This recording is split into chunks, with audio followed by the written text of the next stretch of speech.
皆さんこんにちは、ネストリングスです。今回もこちらランダムブースターボリューム3のパーツを使った 3on3 バトルをやっていきたいと思います。今回対戦するのはチョメマルとアシです。お願いします。お願いします。それじゃあ早速やっていきましょう。行きましょう。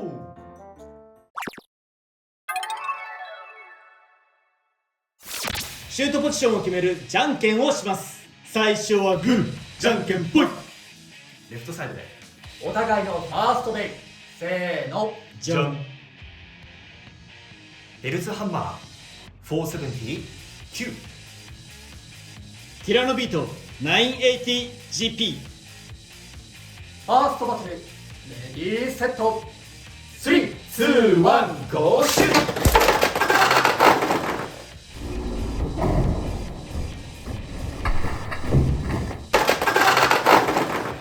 ファーストフィニッシュ、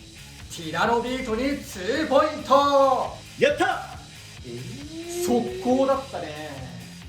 お互いのセカンドベイ、せーの、じゃん。ティラノビート 960O。 シャークエッジ 160DB。 セカンドバトル、レディーセット、3、2、1、ゴーシュー。うまい。これは厳しいか。いや、強い衝撃が決まっている。おお、フィニッシュ、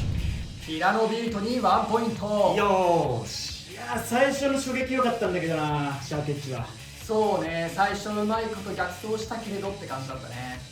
お互いのサードベイ、せーの、ジョン。ベルズチェイン 980GB。 ヘルズチェイン 470Q。 サードバトル、レディーセット、3、2、1、ゴーシュー。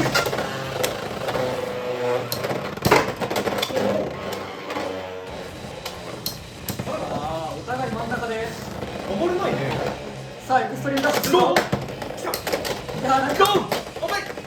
当たりがあんまり強くない。あー、もうダメだ。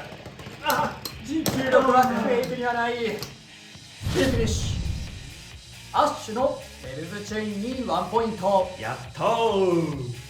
サードバトルでも勝敗が決まらなかったので、デッキの順番を入れ替えて続きからやりたいと思います。お互いのフォースベイ、せーの、じゃん。ベルズハンマティラノビート。フォースバトル、レディーセット、3、2、1、ゴーシュー。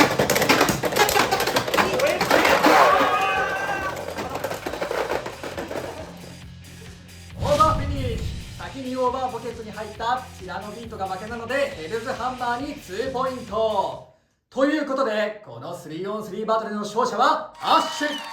やったぜはい、というわけで 3on3 バトルやっていきましたが、いかがだったでしょうか。いや、ティラノビートね、飛ばす力はまあまあそこそこあるんじゃないのかなっていう、感じたかな。ポテンシャルが秘めてるよね。で、シャークエッジとの対決で、こっち DB 入ってるんだけど、それでもスタミナ勝負勝ってるからね、そっち。そうだったね。ちゃんと削り切ってスピン勝ちしてたから、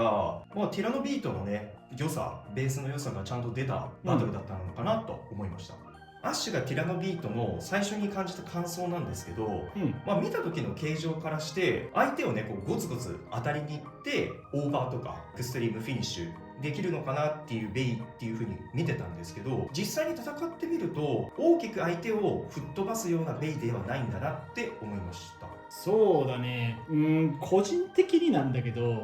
チョメマル的には 3on3 デッキに入れるかって言われるとちょっと微妙なポジションなんだよね。フェニックスウィングが出ちゃってるから、ちょっと入りづらいかなと思ってて、そうだね、フェニックスウィングが出てない状態でこいつが出てたら間違いなく多分使ってるんだろうけど、今はね多分フェニックスウィングの方がスタミナ面もあるし、アタック力もあるからそっちの方が採用されやすいのかなっていうのが個人的には思ったかな。すっごいその説明なんか納得がいきました。飛ばすことは飛ばすんだけど形的にちょっと楕円形に近いから、スタミナ面もねちょっと心もたない場面もなくはないんだよね。シャークエッジには勝てたんだけど、シャークエッジもね元からスタミナ面ちょっとそんなに強いベイじゃないからさ。そうだね。だからねちょっと入るか入らないかちょっと微妙なラインなブレードかなって思った。で、メマル的にちょっと思ってたのが、チェインとね、なんかブレードの構造的にはなんか似てるのかなって思ってて、チェインのアタックタイプ版かなっていうのが思ったかな。やっぱりその複数の刃で相手の攻撃いなしちゃってる感がするみたいな感じで、そうだね。その一発一発バスンって当たらなくてちょこちょこちょこちょこって当てるからどっちかっていうといなしてる方面な印象があってって感じだね。だからチェインにアタック力もうちょい欲しいなって思う人にはティラノビートはいいブレードかなって思うかな。その分多分スタミナ面とかが若干下がっちゃってるから、なんだろう、そのディフェンス的な運用をしたい人にとっては、取捨選択というかどっちを選ぶかみたいなそういうのはあるかもしれないね。そうだね。なんかアタックタイプっていうよりかはなんかバランスに近いかなと思う。で、今回新しく手に入ったクエイクなんですけど、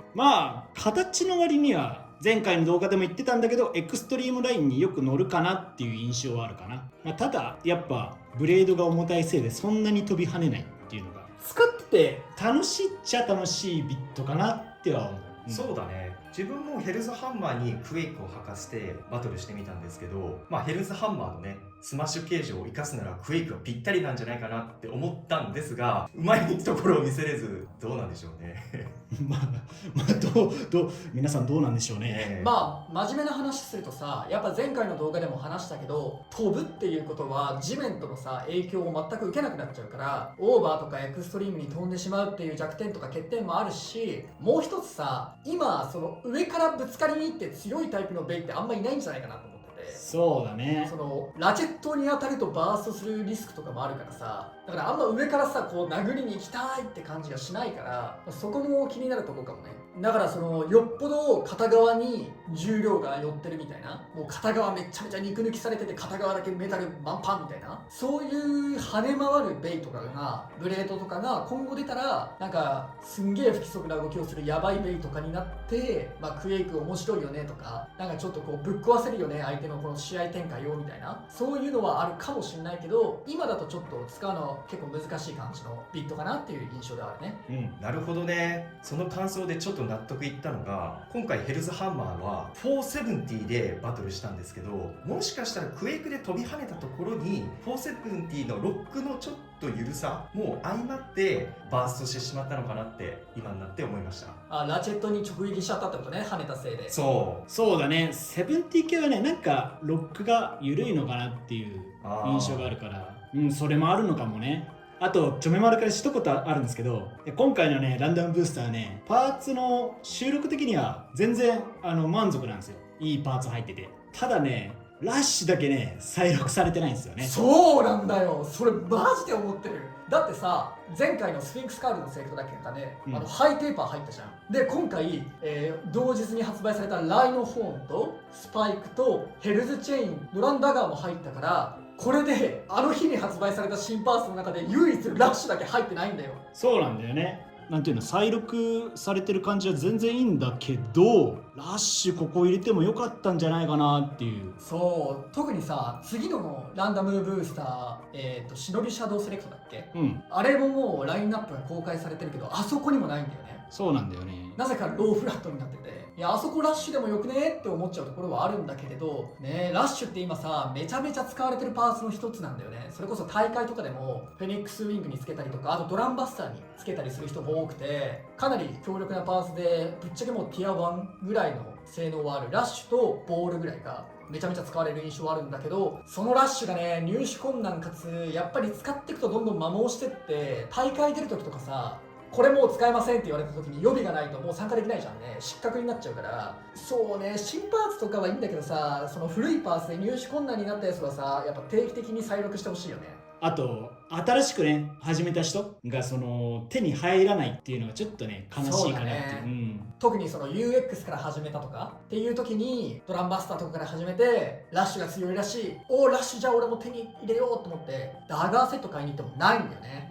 でそうダガーセットないからさ、その分かんないんだよ、ラッシュを渋ってるのかダガーを売らせたいわけじゃないのかっていうのね。なんかそのドランダガーをもっと買ってほしいからラッシュ再録してませんなら分かるんだけどさ、もうそのセットがないんだもん、ヘルズチェインの方は結構余っちゃってるんだけど、そうね、だからドランダガーのセットを早めに再販してもらうか、あるいはラッシュを再録してほしいなっていうのが、本音だね、マジの本音。そうだね。ちょっと欠点言うと、この内容に欠点言うと、ドランダガーに今 P 入ってるんだけど、P を R にすればよかったのではっていうのは。それこそ R にして、いやドランダガーの R はもうあるじゃんってならチェインに R にしてダガーに O とかね、そうなんかちょっと違和感あるよね。だって P はさドライガーでも再録されてるから、そうドライガーに P 入ってるから、なおさらドライガー売れるじゃんね。そう P 補給したい。しかもレオンクローにしか入ってないからさ、あれランチャーついてくるじゃん。ランチャーいらないよって人にとってはドライガーの方がお得じゃんね。いやだからなんかよくわかんない再録の仕方だなってのは正直感じちゃったところではある。いろいろ気になる点はありますが、ランダムブースターの収録内容としてはとてもいいパーツが入っていますし、ティラノビートもとてもいいブレードなので、皆さんもよかったらランダムブースターボリューム3を買って遊んでみてください。この動画が良かったらグッドボタンとチャンネル登録よろしくお願いいたします。それじゃあまた次の動画でお会いいたしましょう。バイバーイ。